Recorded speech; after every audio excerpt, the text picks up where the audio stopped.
یہ مفتی سلمان اجری کے بیان سے ضرور سنے، بہت ہی پیارا بیان ہے۔ چلیے بیان کو شروع کرتے ہیں۔ اقصا ہے، اس کو ختم کر کے انہیں وہاں پر تھرڈ ٹیمپل بنانا ہے، یہ ان کا خواب ہے۔ یہودی وہاں سے قتل ہوئے، عیسائیوں کا قبضہ آیا، عیسائی تقریباً 300 سال تک آباد رہے۔ پھر ایک بادشاہ آیا، ایران کا بادشاہ تھا خسرو، اس نے بدلہ لیا اور اس کے بعد یہودیوں کو پھر سے آباد کیا۔ پھر اس کے بعد ٹائٹس نام کا ایک عیسائی بادشاہ آیا، اس نے پھر دوبارہ بیت المقدس پہ حملہ کیا، اس نے قریب 1 لاکھ کے قریب یہودیوں کو پھر قتل کیا۔ یہ قتل کون کر رہا ہے؟ عیسائی یہودی، اور دہشت گرد کوئی اور ہے۔ ہاں، پہلے زمانے کے دہشت گرد ہیں، یہ پرانے دہشت گرد۔ ایک ساتھ جینوسائیڈ کرنا، جو نسل کشی کرنا، یہ یا تو عیسائیوں کا کام ہے یا یہودیوں کا کام ہے۔ ان کو قبضہ ملتا تھا تو ان کو مارتے، ان کو قبضہ ملتا تو ان کو مارتے۔ ٹائٹس نے پورا تباہ کر دیا۔ پھر بیت المقدس میں اس نے غلاظت ڈال دی، کچرے ڈال دیے۔ بہت کچھ برباد کرنے کے بعد یہودی وہاں سے نکل گئے۔ پھر میرے عزیزوں، وہ عیسائیوں کا تسلط ویسا ہی برقرار رہا۔ کب تک؟ جب تک سیدنا عمر ابن خطاب کا زمانہ آ گیا۔ اسلام کا یہ فتوحات کا سلسلہ تھا۔ میرے آقا کے غلام جس طرف جا رہے تھے، زمینیں ان کے قدموں میں آ رہی تھی۔ یہ وہ دور تھا۔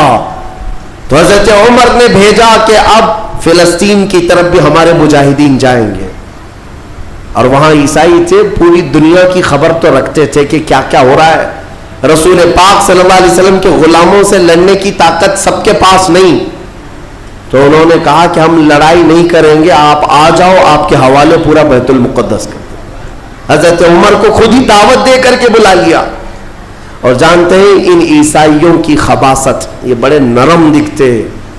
اس وقت قبۃ الصخرہ، جس کو آپ ڈوم آف راک کہتے ہیں، یہ یلو کلر کا جو گنبد نظر آتا ہے، یہودی اس کو بڑا مقدس سمجھتے ہیں، بڑا مقدس۔ اس پر عیسائیوں نے پورے لوگوں کی غلاظتیں، کچرے ڈال کر کے رکھے تھے۔ اس زمانے میں کوئی دوسرا گنبد تھا وہاں پر، یہ تو پھر اموی خلیفہ کے زمانے میں یلو کلر کا پھر سے بنایا گیا، لیکن اس زمانے میں کچرا ڈال کر کے رکھتے تھے عیسائی، یہودیوں کو جلانے کے لیے۔ یہودیوں کی وہ مقدس جگہ ہے۔ پھر حضرت عمر فاروق رضی اللہ تعالیٰ جب تشریف لائے تو جانتے ہیں کہ شان سے آئے تھے سیدنا عمر فاروق۔ مدینہ طیبہ سے نکل کر کے اپنے ایک تنہا غلام کے ساتھ بیت المقدس گئے، کوئی فوج لے کر نہیں گئے، اور وہ بھی ایسے کہ غلام کے ساتھ باری لگا لیا ہے، 1 میل میں گھوڑے پر بیٹھوں گا، 1 میل تو گھوڑے پہ بیٹھے گا۔ سفر میں 1 میل حضرت عمر بیٹھتے تھے گھوڑے پر، غلام رسی پکڑ کر چلتا تھا، 1 میل غلام بیٹھتا تھا، عمر فاروق رسی پکڑ کر چلتے تھے۔ دنیا کا اقتدار میرے آقا کے غلاموں نے یوں نہیں حاصل کیا، انہوں نے خود ہی کو فنا کر دیا تھا میرے آقا کی محبت میں۔ اور اتفاق ایسے کہ فلسطین جب پہنچے تو باری غلام کے بیٹھنے کی تھی، حضرت عمر رسی پکڑ کر کے بیت المقدس میں آ رہے ہیں، تو لوگ جو نئے لوگ تھے، عیسائی تھے، وہ سب جھپٹ پڑے امیر المومنین مسلمانوں کے، جن سے کیسوں کسرا بھی کانپتے ہیں، گھوڑے پر تشریف لا رہے ہیں، تو سب ان کے استقبال کے لیے تھے۔ جو غلام تھا حضرت ابو عبیدہ بن جراح جو صحابی تھے، انہوں نے چیخ کر کے کہا، لوگوں گھوڑے پر بیٹھا ہوا امیر المومنین نہیں، رسی پکڑا ہوا امیر المومنین۔ اس شان سے وہ آئے اور اپنے ہاتھوں سے اس گنبد کے اوپر موجود پوری غلاظت کو حضرت عمر نے صاف کیا تھا۔ بیت المقدس کے ارد گرد جتنا کچرا تھا اپنے ہاتھوں سے صاف کیا، اور پھر وہاں پر اذان کی آواز گونجی۔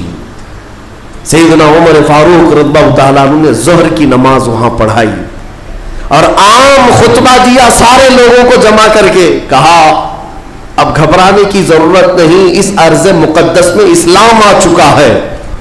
جو عیسائی، جو یہودی خوشی سے رہنا چاہے، اس پر کوئی زور زبردستی نہیں، وہ اس ارض مقدس میں اقلیتوں کے اعتبار سے رہ سکتا ہے، اسے امن و امان دیا جائے گا، کسی کی عبادت گاہ نہیں توڑی جائے گی۔ میرے عزیزو یہ اسلام کا احسان ہے.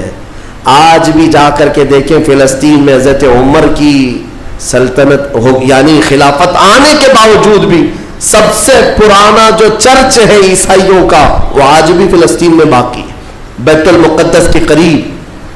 حضرت عمر نے منع کیا کہ ان کی عبادت گاہ کو ہاتھ نہیں لگایا جائے گا, توڑا نہیں جائے گا. سب کو امان دیا گیا ہے, سب کو امان دیا گیا. اگر ایسے ہی ہمارا تسلط ہر جگہ ہو اور ہم مندروں کو توڑنے والے ہوتے تو 700 سالوں میں پتہ نہیں کیا کیا صاف کر چکے ہوتے. اسلام اس کی تعلیم دیا نہیں, تمہیں آزادی دی ہے کہ جو تمہارے ماتحت ہیں انہیں اپنی عبادت کرنے دے دیا جائے. ذمیوں کو جو اپنے دین میں قائم رہنا چاہتے ہیں انہیں چھوڑ دیا جائے گا, انہیں مارا نہیں جائے گا. حضرت عمر فاروق رضی اللہ تعالیٰ عنہ کے زمانے سے لے کر بیت المقدس مکمل اسلام کے دائرے میں رہا. یہ تقریباً 200 سال تک چلا, تقریباً 200 سال تک. پھر خلفاء جو آئے, فاطمی خلفاء, عباسی خلفاء, سلجوقی خلفاء, جو خلیفے تھے آپس میں ہی لڑ مر رہے تھے دولت کے لیے, پیسے کے لیے, علاقے کے لیے.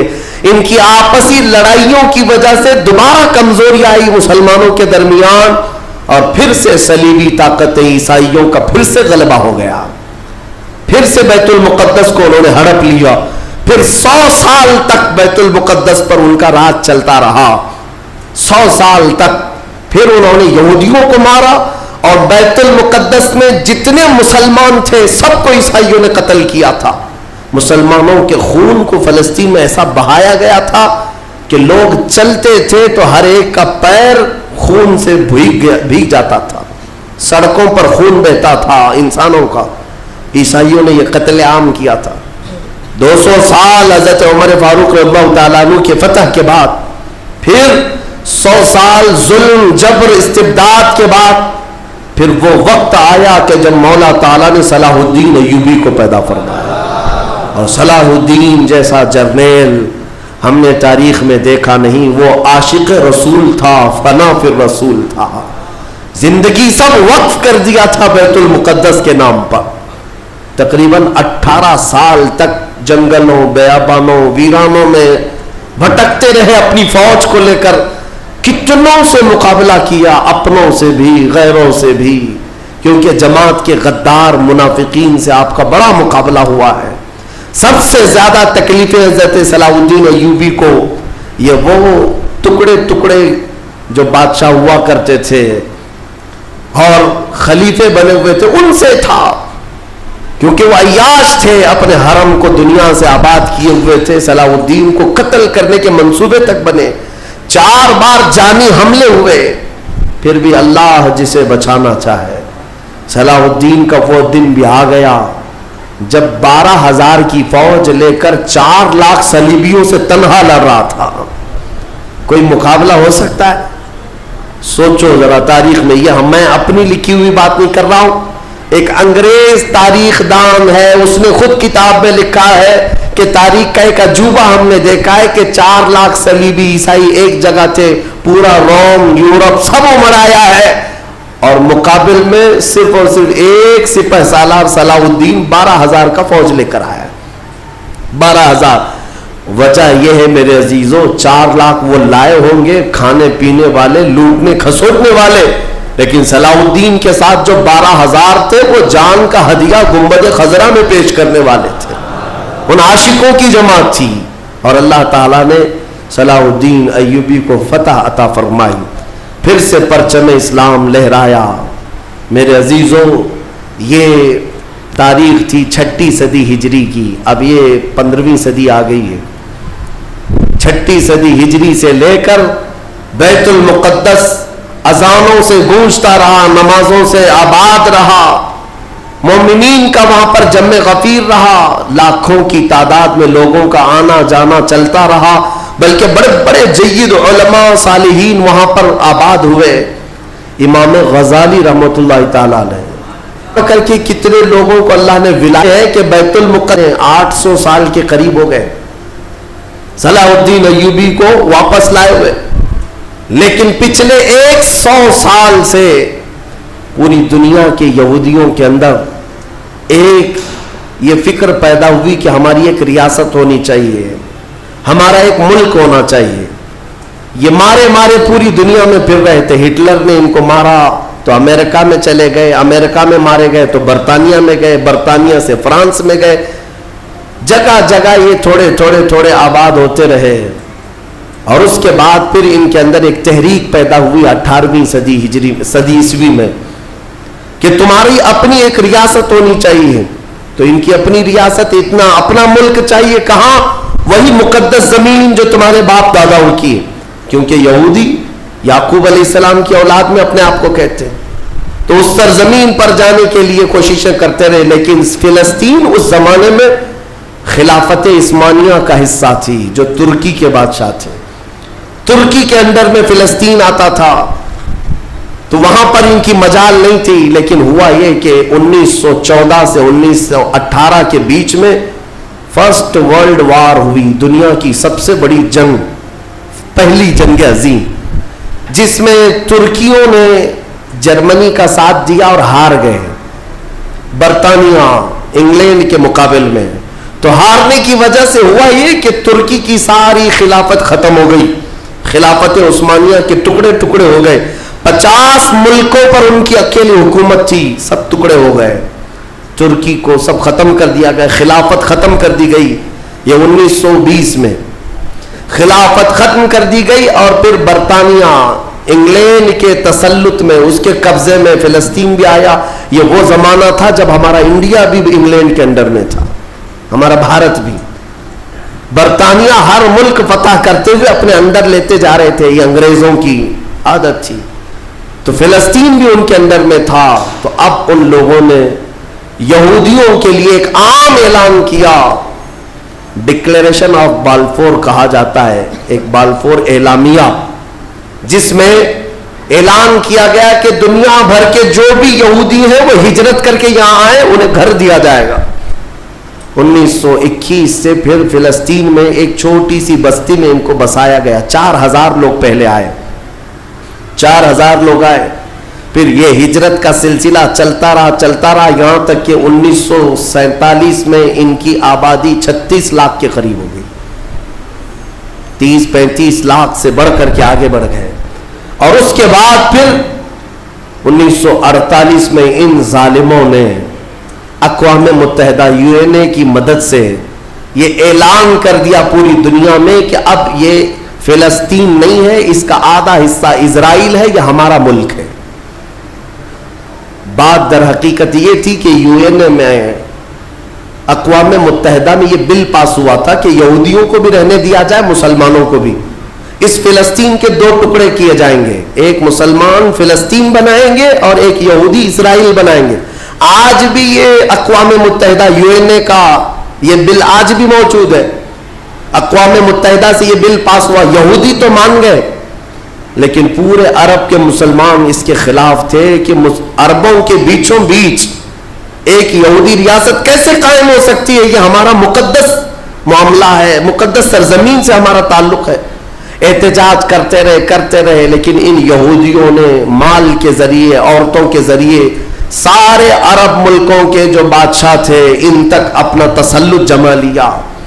کئی ایسے عرب بادشاہ ہیں جن کی بیویاں یہودی ہیں, ان کے گھروں تک یہ پہنچ گئے اور ان کو ایسا نیوٹرل کر دیا کہ اب وہ فلسطین کے بارے میں بات نہ کریں. ہوا یہ کہ اسرائیل تو بن گیا لیکن آج تک فلسطین نہیں بن سکا. فلسطین کا وجود دنیا نہیں دکھاتی, گوگل میں چیک کرو تو نہیں بتاتا, فلسطین کوئی جگہ نہیں. میرے عزیزوں, ہر 10 سال پر یہ زمین کو ہڑپتے آج پورا وہ ارض مقدس جس کو فلسطین کہا جاتا ہے 90% یہودیوں کے قبضے میں آ گیا. اقوام متحدہ سے یہ بھی بل پاس ہوا تھا کہ آدھا کر لیا جائے, اسرائیل ایک ریاست, فلسطین ایک ریاست, لیکن بیت المقدس جو ہے, مسجد اقصی, وہ دونوں کے اندر میں نہیں رہے گی, یہ اقوام متحدہ کے اندر میں, یہ خود مختار رہے. کیونکہ یہاں یہودیوں کا بھی تعلق ہے, عیسائیوں کا بھی ہے, مسلمانوں کا ہے, سب کو یہاں آنا جانے کی اجازت رہے گی, کسی کے اندر میں نہیں رہے گا. یہ پاس ہوا تھا. لیکن آج حالات یہ ہے کہ اس بیت المقدس کی دیواروں پر دروازوں پر یہ وحشی ظالم اسرائیلی بندوق تانے آج بھی کھڑے ہوئے. یہ جسے اندر جانے دیں وہ جائے گا. پوری دنیا اپنی آنکھوں سے دیکھ رہی ہے ان کی خیانت, ان کی غداری کو, لیکن کوئی ایک جملہ تک نہیں کہتا کہ اسرائیل دہشت گرد ہے. آپ کو میں ایک آنکڑے اگر بتاؤں تو آپ کے رونگٹے کھڑے ہو جائیں. انہوں نے فلسطین کے مسلمانوں میں سے اب تک 2.5 لاکھ صرف بچوں کو قتل کیا ہے ان اسرائیلیوں نے. آج بھی یہ ڈیٹا موجود ہے, انٹرنیٹ پہ موجود ہے, بڑی بڑی ویب سائٹس ہیں, انہوں نے شو کیا. اقوام متحدہ کی بھی رپورٹ موجود ہے کہ فلسطین کے کتنے مارے گئے. ان دونوں کی جنگ میں 24 لوگ اگر مارے جاتے ہیں تو 23 فلسطینی ہوتے ہیں, 1 اسرائیلی ہوتا ہے. پھر بھی دہشت گرد فلسطین ہے, آتنکواد فلسطین ہے. میرے عزیزو, یہ دنیا جو دوہرا کھیل کھیل رہی ہے اس کو کون بتائے گا آخر؟ وہاں جمعہ کی نماز پڑھنے کے لیے مومنین آج بھی جاتے ہیں, ان پر گولیاں برسا دی جاتی ہیں, لیکن ان جیال مسلمانوں کو ہزاروں سلام جو تلواروں کے سائے میں بھی میرے مولا کی عبادت خشوع و خضوع سے کرتے.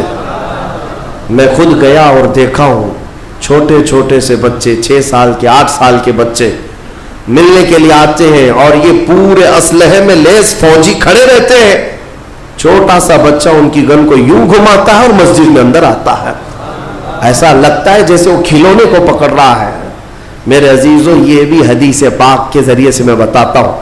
میرے آقا صلی اللہ علیہ وسلم فرماتے ہیں میری امت کا ایک حصہ قیامت تک باطل سے لڑتا رہے گا, قیامت تک باطل سے لڑتا رہے گا, اور ان کی مخالفت کرنے والوں کا ان پر کچھ بھی اثر نہیں ہوگا, اور دنیا میں کوئی بلا بھی پھیلے تو اس جماعت پر کچھ اثر نہیں ہوگا. صحابہ نے پوچھا یا رسول اللہ آپ کی امت کا وہ حصہ کون ہے؟ میرے آقا فرماتے بیت المقدس کے آس پاس رہنے والے مومنین کی جماعت ہے. ان کی فضیلت میں میرے آقا نے فرمایا قیامت تک لڑتے رہیں گے, قیامت تک, اور ان کی خلاف کرنے والوں کا ان پر کچھ بھی اثر نہیں ہوگا. اور ہم دیکھ رہے ارے بڑی بڑی عمارتیں ایک بم سے گرا دیا, دوسرے دن ان کے آس پاس ان کی گاڑیاں بھی چل رہی ہیں, دکانیں بھی چل رہی ہیں, بازار بھی چل رہا ہے. کل رات کو فائرنگ ہوئی, 50 لوگ بیت المقدس سے اٹھا کر کے لاشیں لے گئے. دوسرے دن جا کر کے دیکھے تو عصر کے بعد عورتیں اپنے بچوں کے ساتھ روٹیاں سینڈوچ کھاتی ہوئی بیٹھی ہوئی ہیں. مطلب یہ ہے کہ نہ موت کا ان کے اندر خوف ہے, نہ ظالموں کے تسلط کا ڈر ہے. ہاں یہ بھی اللہ تعالیٰ کی طرف سے ہوتا ہے کہ مولا جب کسی کا دل کشادہ کرے تو بڑے بڑے پہاڑوں سے بھی انہیں ڈر نہیں لگتا. مفتی سلمان اجہری کا بیان اچھا ہو تو لائک اینڈ سبسکرائب ضرور کریں. اس ویڈیو کو اپنے دوستوں میں شیئر کرنی. چلیے قرآن پاک کی تلاوت شروع کرتے ہیں. اعوذ باللہ من الشیطان الرجیم, بسم اللہ الرحمن الرحیم. اذا اخذنا میثاقهم لا تسفكون دماءكم تخرجون أنفسكم من دياركم ثم أقررتم وأنتم تشهدون ثم أنتم هؤلاء تقتلون أنفسكم وتخرجون فريقا منكم من ديارهم تظاهرون عليهم بالإثم والعدوان وإن يأتوكم أسارى تفادوهم وهو محرم عليكم إخراجهم أخفاد منهم